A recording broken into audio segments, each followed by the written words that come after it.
ఇదే సాక్షాత్తు శివుడికి నందికి భేదం లేదని చెప్పిన ఏకైక క్షేత్రం మహానంది. సాక్షాత్తు నందీశ్వరుడు శివుడి కోసం తపస్సు చేసిన మహానంది టెంపుల్.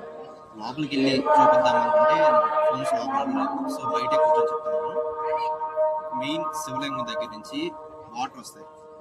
ఆ వాటర్ పెద్ద కోనేరుకి వచ్చి ఆ తర్వాత బయట ఉన్న 2 కోనేరులకు వస్తాయి. ఆ 2 కోనేరులు separate, girls separate, boys separate. Clear గా ఉంటాయంటే నువ్వు ఆ నీళ్ళు రూపాయి కాయిన్ వేసినా నువ్వు ఏ సైడ్ వేసావో కూడా కనిపిస్తుంది, అంత క్లియర్ గా ఉంటాయి ఆ వాటర్ 2 కోనేరుల దగ్గర. ఇక రోజు మధ్యాహ్నం అన్నదానం చేస్తారు. లోపల టోకెన్స్ తీసుకొని ఆ తర్వాత సైడ్ లో ఉన్న అన్నదాన సత్రానికి వెళ్ళాలి.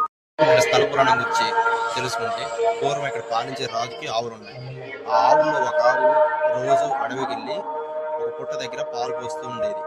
ఒక రోజు ఆ కాపరి పాలు పోసేది చూసి రాజుకు చెప్పాడు. రాజు తర్వాత రోజు అలాగే వెళ్ళి చూశాడు ఆవు వెనకాల. అలా చూసినప్పుడు ఆ ఆవు పాలు పోస్తుంది.